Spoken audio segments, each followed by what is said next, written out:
Así que hoy vamos a hablar un poco sobre por qué y sobre cómo se acumula la materia orgánica en estos thatch o colchones. Hay muchas formas también para gestionar esa acumulación de materia orgánica. Algunos de los ejemplos que vamos a ver van a ser con Bermuda, otros con agrostis. Muchos de vosotros probablemente tendréis agrostis en vuestros campos de golf.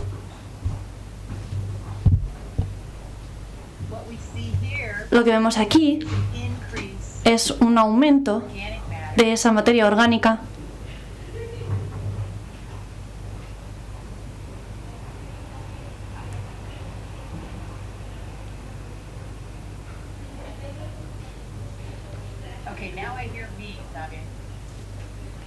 Creo que me estoy escuchando a mí misma.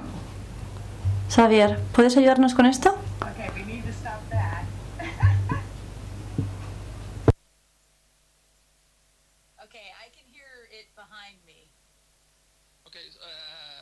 Turn down the volume, so. Of me? Yeah. Or that? Okay.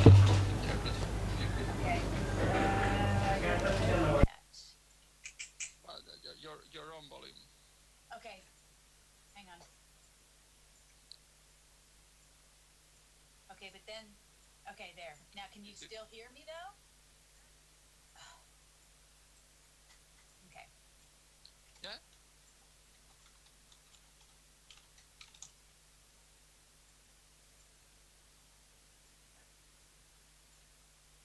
Is it fine? Well, I can still, okay, there. Is that better? Should I continue? Yes, please. Okay. If it's fine for you. Vamos a continuar. Okay. Okay. But I can hear the translator behind me talking. Pero puedo escuchar a la traductora todavía en el canal de traducción. You can, if it's a problem for you, stop your audio channel in English. Okay. If it's any problem, I will tell you. Okay, so if I stop my channel in English though, okay, hang on, I'm going to do that. Yes.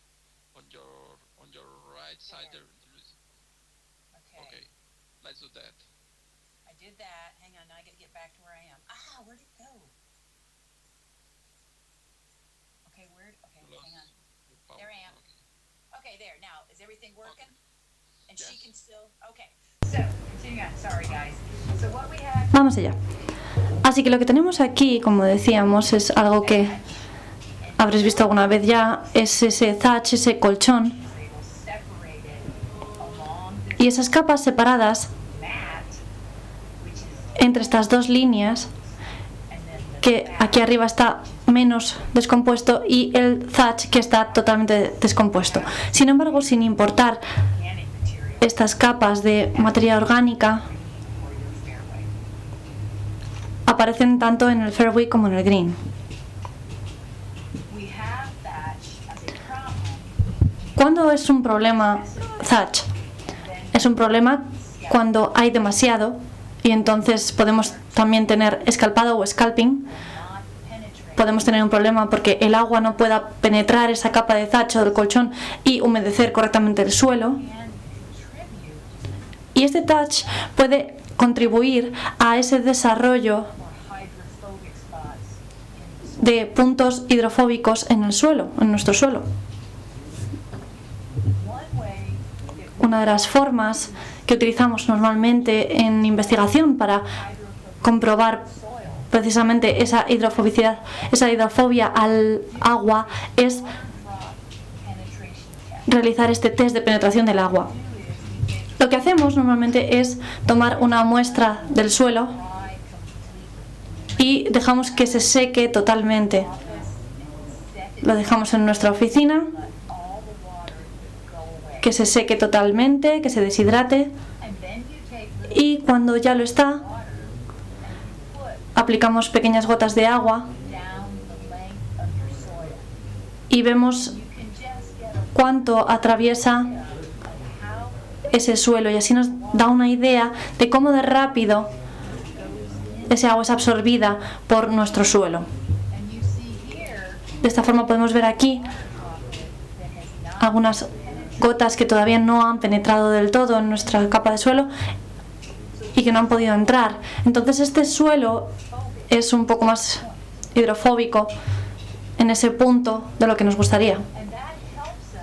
Esto nos ayuda mucho a reducir este tipo de problemas y nos ayuda a generar estos datos. Nos da el tiempo en segundos para que la gota de agua pueda penetrar en ese perfil. Así que tenemos las capas.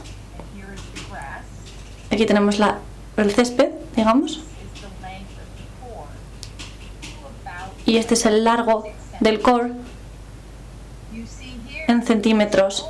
Aquí tenemos la zona de control, a la que no hemos añadido ningún agente humidificador. Y aquí tenemos un experimento con agente humidificador. Creo que es en efecto un material que ahora mismo se vende como revolucionario, el que probamos en este experimento en concreto, pero lo que podéis ver es que reduce significativamente el tiempo que tarda el agua en penetrar en el suelo,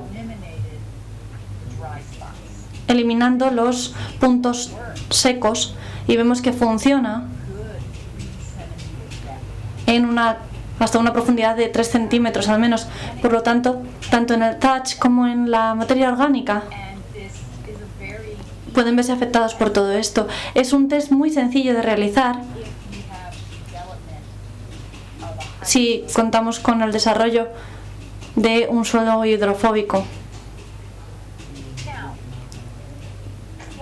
Vamos ahora, como superintendentes que sois de campos de golf, probablemente lo sabréis ya, las causas del thatch. Normalmente son especies de césped fuertes, son por culpa de una excesiva fertilización de nitrógeno, demasiado agua y una frecuencia o altura de siega incorrecta, o a una altura incorrecta, como decíamos. Pero como profesionales no suele ser un problema. Normalmente veo este tipo de cuestiones en algunos campos de deportes, cuando la persona que se encarga de cuidar ese césped no es un gestor del césped, sino quizá, por ejemplo, el entrenador, alguien que no tiene la formación específica. Aquí tenemos Bermuda. Vemos todos estos puntos en los que ha crecido Poa annua, que está muriendo en junio. Pero aquí, sin embargo, esta es una parcela y esta es otra. Vemos la diferencia entre estas dos parcelas y os puedo decir que esa diferencia está basada en el nitrógeno, el nivel de nitrógeno. Aquí no hay fertilización con nitrógeno y aquí sí tenemos demasiado nitrógeno. De modo que cuando creamos esa raya vertical, vemos cuánto es ese extra de nitrógeno y de materia orgánica que hemos creado con esa fertilización.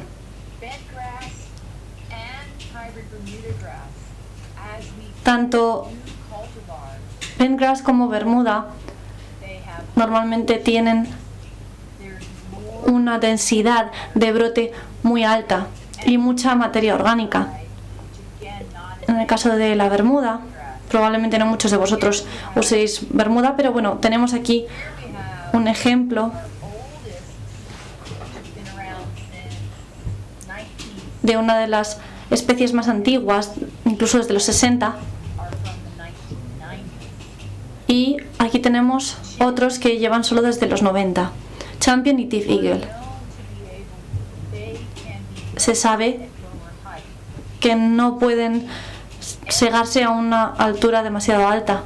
Sabemos perfectamente que también la profundidad del touch es distinta. Tienen muchísima más materia orgánica acumulada que esta otra especie que es más antigua. esta variedad Titworth. Así que lo que queremos es un césped que pueda ser segado a una altura adecuada, con una densidad correcta, pero a veces el touch se convierte en un problema en este tipo de céspedes. La cosa es que cuando intentamos controlar toda esta materia orgánica que se ha creado, tenemos que hacerlo de forma que no resulte disruptivo para nuestra superficie de juego y que además no sea visible la técnica que utilicemos de cara a la estética. No podemos ir y gestionar la materia orgánica o darle la vuelta al suelo, porque en nuestro césped, en los campos de golf, tiene que además estéticamente verse bonito. Así que utilizamos otras técnicas de cultivo, como por ejemplo la siega vertical, la erificación y el top dressing.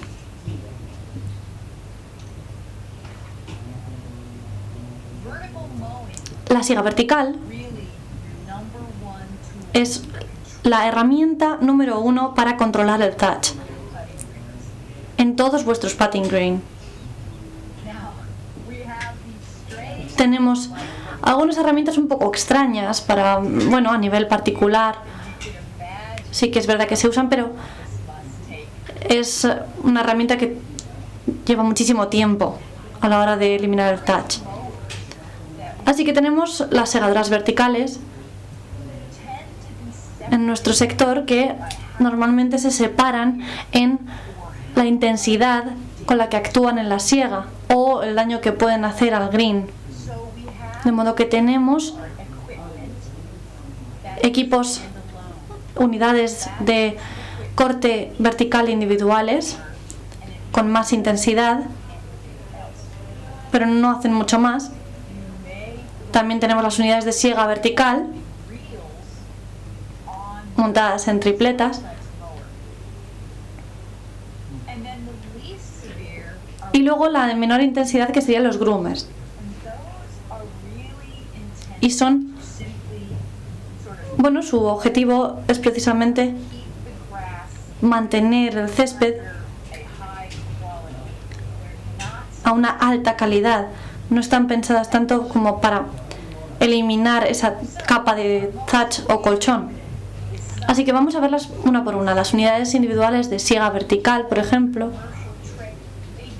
uno de los más comunes en cuanto a nombres comerciales sería Graydon. Hay muchas herramientas de siega vertical o segadoras verticales.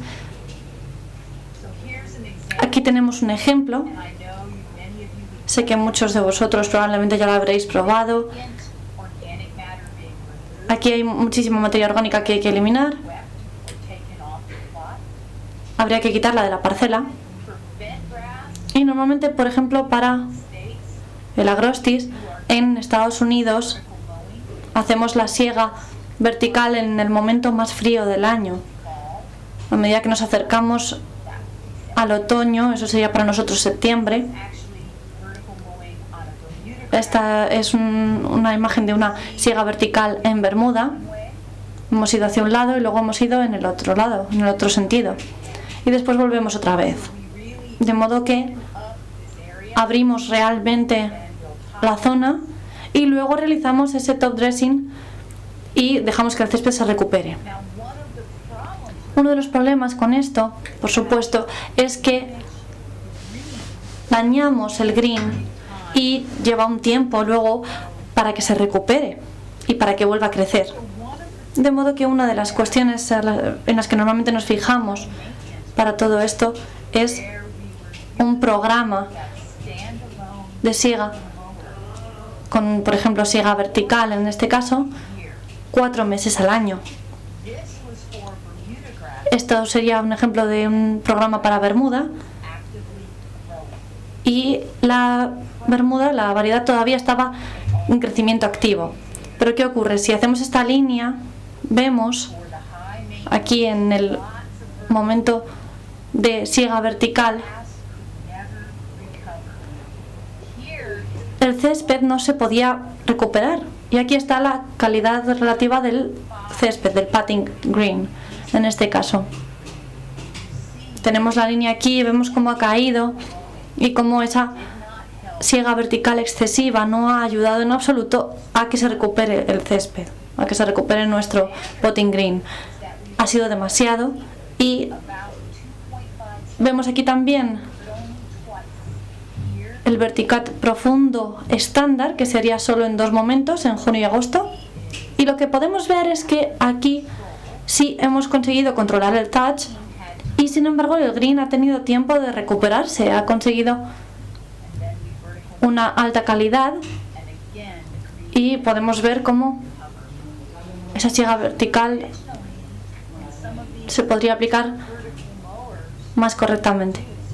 Así que vamos a hablar un poco también sobre estas personas que tienen a su cargo greens con alta densidad y que piensan que tenemos que hacer más a menudo esa siega vertical. Bueno, en realidad, si lo hacemos así, le llevará muchísimo tiempo al césped recuperarse. Entonces lo que tenemos que hacer es esa siega vertical con menos frecuencia o no tan fuerte si la realizamos de una forma más frecuente, no tan intensa.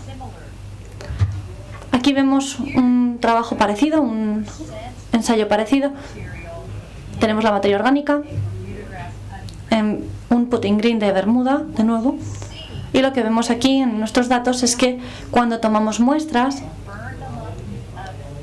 y dejamos que lleven a cabo esa pérdida por combustión para poder medir ese nivel de materia orgánica, el aireado hueco una vez al año no reduce demasiado esa materia orgánica, ¿verdad?, en comparación con la parcela de control o la muestra de control.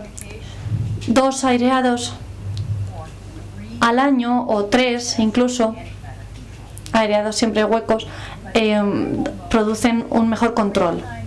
La siega vertical 3 veces al año disminuye significativamente la materia orgánica comparado con el control. Y luego vemos que los 2 mejores serían ese aireado hueco 3 veces al año o la siega vertical 3 veces al año. Mucho mejor que el aireado hueco 1 o 2 veces al año. Tenemos que hacerlo alrededor de 3 veces. Aquí tenemos agrostis y vemos más o menos los mismos resultados. De nuevo tenemos aquí la profundidad del thatch, del colchón, y la materia orgánica. Tenemos la profundidad del green, y el problema que tenemos es que tan solo la profundidad no nos dice lo suficiente, porque si solo tenemos un programa de top dressing añadiendo arena al suelo, probablemente esa capa de thatch irá aumentando porque hemos añadido arena, pero en realidad nuestra materia orgánica sí que se verá afectada y seguirá disminuyendo. Por lo tanto, a veces el mejor número que debemos buscar es ese cambio en la materia orgánica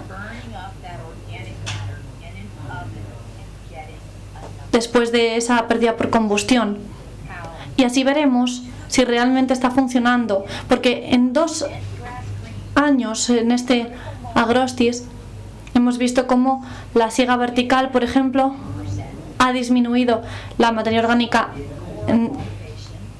hasta un menos 10%, pero incluso el grooming 2 veces a la semana lo ha aumentado, porque hemos sobreestimulado su crecimiento. Y aquí tenemos luego el coring y el verticat juntos.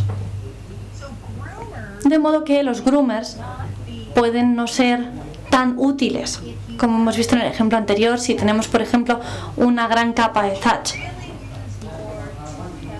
Sería más para ayudarnos a eliminar el granulado o incluso para intentar regular terrenos a veces cuando son demasiado irregulares. Hemos hecho algunas investigaciones y al fijarnos en los espaciados de los groomer hemos visto, aquí tenemos por ejemplo 6,4 milímetros y entre cada uno de estas palas iría esa medida que decíamos de espaciado.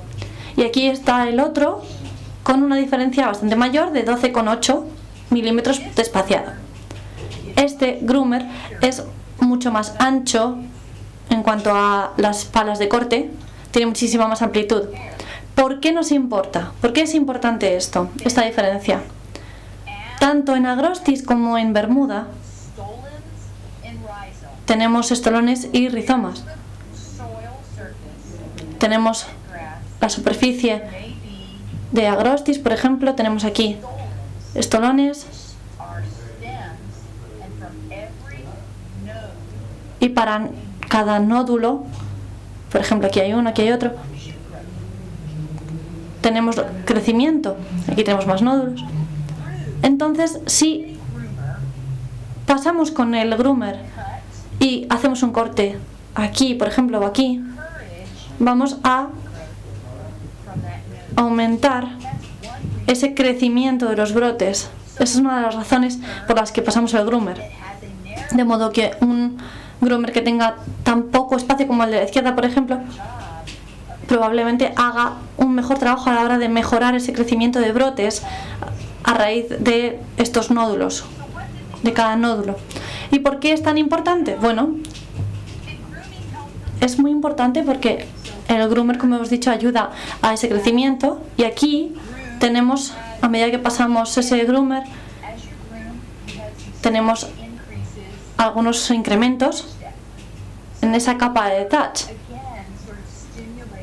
en esa profundidad, y es importante porque también esto afecta a ese crecimiento de los brotes. Aquí no tenemos ninguno, no hemos pasado groomer, y aquí tenemos un pequeño también incremento en el touch. Pero lo que no vimos fue muchos efectos de pasar al groomer en cuanto a el touch. No afectaba demasiado. Pero vamos a hablar de la densidad de los brotes. Sí, en algunos casos, dependiendo de la frecuencia y del espaciado del groomer, aquí por ejemplo, tenemos los números en rojo.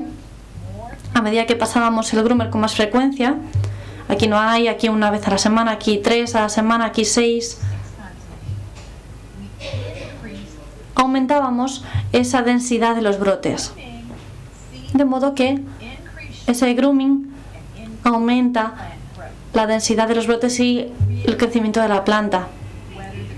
No importa demasiado si ese groomer era de 6,4 o de 12,8. La frecuencia es mucho más importante que ese espaciado entre las palas de corte de los groomer.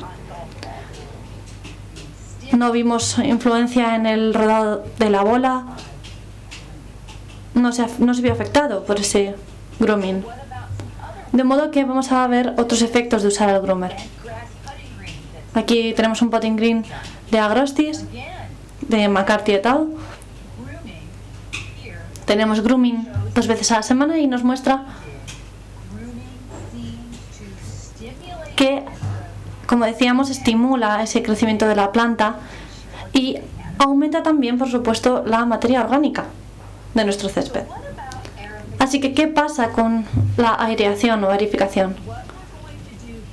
Lo que vamos a hacer en este sentido es la inserción de una púa en el suelo, tanto si es hueca o maciza.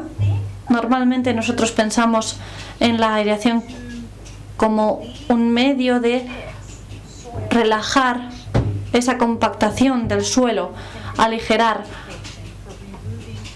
esa compactación en vez de para eliminar materia orgánica. Pero una de las razones por las que os lo muestro es que sí que ayuda con esa eliminación de la materia orgánica. Vemos aquí un perfil, tenemos muchas capas. Vemos aquí un ejemplo de ese suelo arenoso y tenemos hasta 5 capas que se han añadido a este suelo. ¿Qué podemos hacer con esto? Podemos crear problemas en la penetración de agua. Así que, ¿qué hacemos? Venimos aquí, entramos con esas púas, eliminamos esa porción de suelo y luego o bien lo dejamos abierto, esas aberturas que hemos hecho en el suelo, esos huecos, o bien los rellenamos con el top dressing. Así que tenemos muchas herramientas y muchas unidades para realizar esa aireación. Tenemos aquí una de púas estándar y aquí tenemos una de púas extra profundas que podríamos utilizar para un fairway o para un campo de deportes, de fútbol, por ejemplo, para un suelo muy compacto. Las púas pueden ser huecas o macizas. Aquí tenemos también la que para mí es la más inteligente, porque se mueve por el campo y puedes poner aquí peso y entonces puedes ir alterando un poco la superficie. Y aquí tenemos la más nueva de todas, la más reciente. Aquí podemos utilizar aire comprimido de inyección para realizar esa aireación del césped. Si tenemos suelos muy arenosos, la verdad es que parece que funciona muy bien porque el aire permite que ese canal se mantenga al menos 7 o 10 días y por lo tanto el suelo, debido a esa eliminación y ese flujo de aire, se crea un canal y tras esos 7 o 10 días de nuevo el suelo vuelve a sentarse. Es excelente para, por ejemplo, eliminar zonas demasiado húmedas y lleva muchísimo tiempo, eso sí, pasarla por todo el green. Así que otros trabajos que hemos hecho a este respecto, hablando de aireación, podemos hablar también sobre cómo medir la compactación del suelo. Lo hacemos con el penetrómetro y lo que tenemos que hacer es introducirlo en el suelo y medir ese nivel de compactación de nuestro suelo. Cuanto más difícil es introducir el elemento en el suelo, lógicamente más compactado estará. Aquí tenemos un ejemplo. Aquí tenemos, por ejemplo, otro ejemplo en el que había incluso caballos que habían presionado el suelo. Aquí tenemos un caso muy particular en el que vamos a hablar de los puntos azules que están utilizando este equipo en concreto, esta herramienta. Después de 2 años de aireaciones con esta herramienta, 8 aireaciones en total, y aquí tenemos el control, el rojo. Podemos ver aquí la profundidad que hemos alcanzado en el suelo y esa reducción de la compactación. De nuevo vemos aquí esa utilización de la herramienta de medición de la compactación, que es muy importante para llegar a esa conclusión sobre nuestra materia orgánica o el exceso de touch que tenemos en nuestro suelo, porque es importante siempre tener en cuenta ese nivel de compactación. Únicamente aerificamos la superficie en este caso y vemos aquí también esa mejora. Esta es otra herramienta y vemos cómo la reducción es muy significativa. Aquí tenemos aireaciones con púas sólidas. No estamos eliminando suelo, únicamente estamos creando un agujero hacia abajo, presionando como si metiéramos, por ejemplo, un lápiz para presionar esa zona del suelo hacia abajo y crear ese hueco, y lo realizamos durante 8 aireaciones en esos 2 años y creamos zonas de compactación. Lo que ocurrió, por supuesto, es que a la vez que nosotros íbamos haciendo esa aireación, fuimos creando esta zona de compactación aquí, como podéis ver, donde está marcada con las X, y hay momentos en los que debemos utilizar esas herramientas con púa sólida porque nos ayudará a hacerlo mucho más rápido. Sin embargo, a la larga es mucho mejor utilizar púas huecas, probablemente porque eliminamos materia orgánica y además mejoramos la compactación a la larga en el futuro. Vamos a hablar también del peso seco de las raíces y de la densidad de los brotes. No importa qué tipo de equipo utilicemos a la hora de realizar el tratamiento, siempre vamos a ver mejoras en estos aspectos del césped. Sin embargo, una de las cosas que más nos interesan hoy es qué ocurrió con el thatch. Aquí tenemos un estudio de aerificación o aireación que no tuvo en absoluto impacto en el thatch. Aquí tenemos la herramienta que utilizamos con púas huecas. Tanto si se hizo una como 2 como 4 veces, en realidad no afectó a esa profundidad del thatch. Sin embargo, como os he dicho antes, este número a veces puede ser un problema porque puede incluir el top dressing. Y lo que tenemos que estar midiendo en estos casos es ese contenido de materia orgánica que vimos al principio de la presentación, porque aquí, por ejemplo, si tenemos el top dressing que está incluyendo capas a nuestro touch, en realidad ese número puede no ser tan realista. Así que, ¿qué podemos hacer? Normalmente hablamos con el top dressing de una capa muy fina de arena que aplicamos a nuestro agrostis o bermuda. Nos ayuda a suavizar la superficie, nos ayuda a estabilizar zonas resembradas, nos ayuda a recuperar el césped de chuletas o de otros daños, nos ayuda, por supuesto, a rellenar los huecos tras una siega vertical. En Estados Unidos, especialmente en lugares donde no tienen demasiados recursos económicos, se utiliza de una forma distinta el top dressing. Aquí debería de llevarse a cabo un proceso de aerificación. La acumulación de materia orgánica no es el problema aquí, como podéis ver.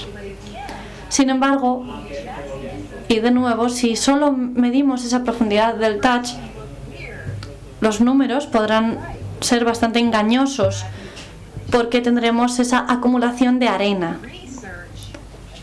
Por lo tanto, en investigación y solo de forma experimental, la tendremos que determinar vía pérdida por combustión o midiendo el contenido de materia orgánica real y no solo la profundidad del thatch.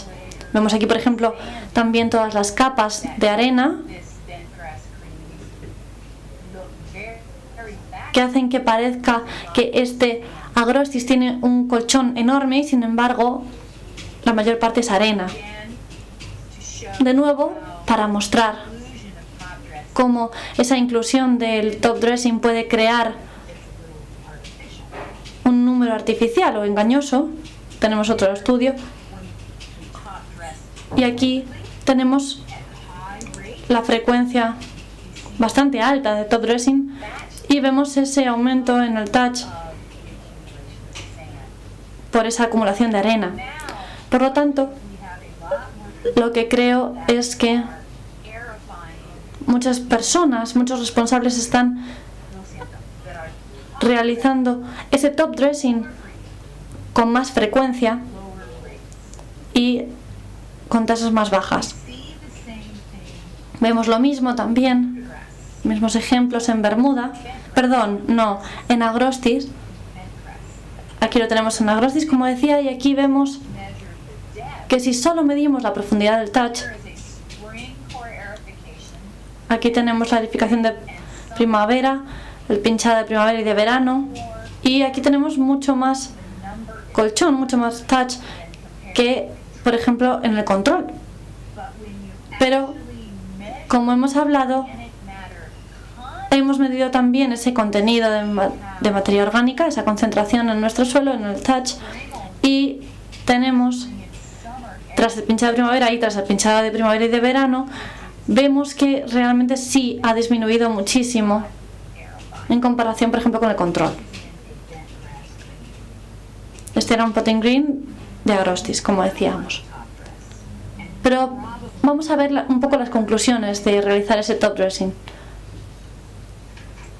Deberíamos hacerlo, como decíamos, quizá más suave y más frecuentemente.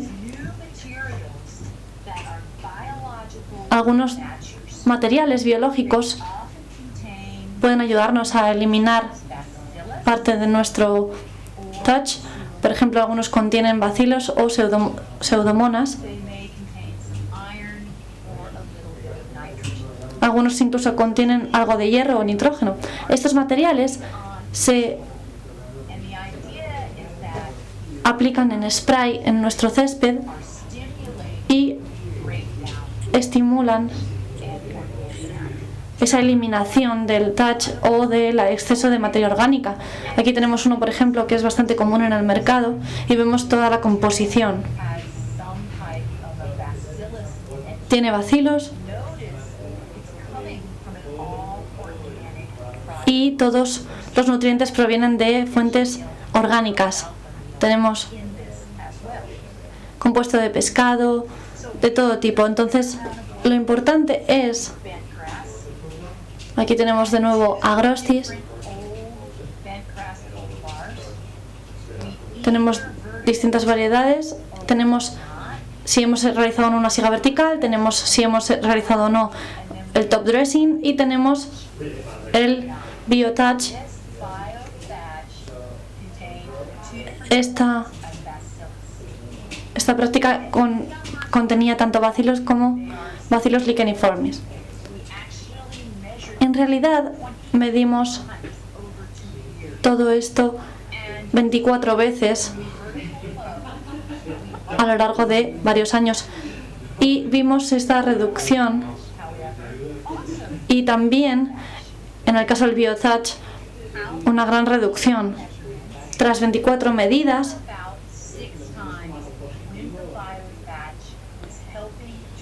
el BioTouch había eliminado hasta 6 veces ese contenido. No es tan efectivo como la siega vertical, pero sí efectivamente hay pruebas de que estos materiales funcionan bastante bien. Aquí tenemos otros efectos de la profundidad de la siega vertical en un potting green de Agrostis. Tenemos el control biológico del touch con el mismo producto. Vemos una reducción del 13% en el cambio de la materia orgánica comparado con el control. De modo que, ¿cómo prevenimos esa acumulación del touch? No debemos regar en exceso, no debemos fertilizar en exceso y tenemos que realizar una siega adecuada. Probablemente la primera herramienta es esa siega vertical para controlar el touch. Las técnicas de cultivo también ayudan. El coring también puede ayudarnos, pero tenemos que utilizar siempre púas huecas para eliminar parte de esa materia orgánica. También hemos visto algunos beneficios con esos tratamientos biológicos que hemos visto antes, en particular con los que contienen bacilos. Hay otros productos en fase experimental que no sabemos todavía cómo van a responder. También con la siega vertical ayudamos, como decíamos, a nuestro césped, pero teníamos que esperar a que se recuperara. Con el nitrógeno soluble podemos ayudarlo, podemos realizar ese top dressing y luego vigilar ese uso excesivo y evitar la formación de capas. Así que si os encargan cuidar de un campo de golf, y vemos que existe esa formación de capas, puede convertirse en un gran problema. Tenemos que tenerlo siempre en cuenta. Tengo otros 5 minutos para preguntas, si tenéis alguna, y os agradezco de nuevo vuestra participación. Gracias, Beth. Ha sido una presentación excelente, como siempre. Hay una pregunta.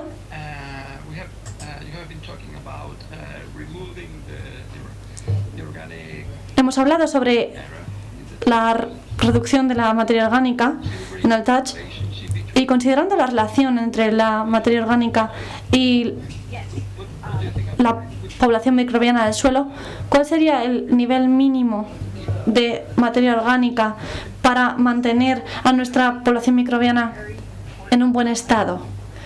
Sí, es verdad que este es un punto muy importante. La población microbiana siempre se mantendrá en un buen estado con los niveles de TACH que manejemos y de materia orgánica. Las poblaciones normalmente se pueden recuperar bastante bien después de movimientos realmente agresivos. Por ejemplo, hemos utilizado productos químicos que realmente afectaban a todo esto, y tras solo 2 semanas veíamos que de nuevo los resultados eran correctos. De modo que en un buen programa de fertilización, que estoy segura que todos vosotros los utilizáis, probablemente tengáis un buen repositorio de población microbiana que os ayudará a mantener esa salud de la población microbiana en vuestro suelo a pesar de realizar esos tratamientos. Hemos hablado sobre el top dressing. ¿Cuáles serían los ratios que tú utilizas, que tú manejas? ¿Qué recomendarías? Bueno, siempre intento hablar en metros cúbicos por metro cuadrado, pero no. ¿Por qué no nos dices 1,5 milímetros y ya está? Bueno, en realidad no puedo daros un número concreto, es muy difícil para mí mojarme en esto.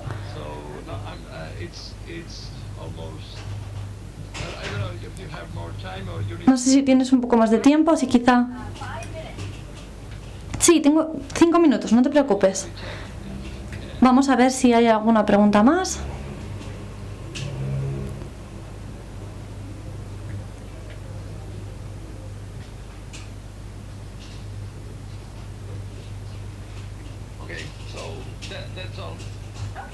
Esto es todo. Así que muchísimas gracias, Beth. Genial, gracias. Gracias a ti, Beth, por ayudarnos y por participar con nosotros. Sí, creo que la traducción al final ha funcionado fantásticamente bien. Sí, Beth, te confirmo que he estado escuchándolo y todo ha ido correctamente. Así que ha funcionado todo perfecto. Muchísimas gracias por participar y gracias por todo. Nos vemos pronto.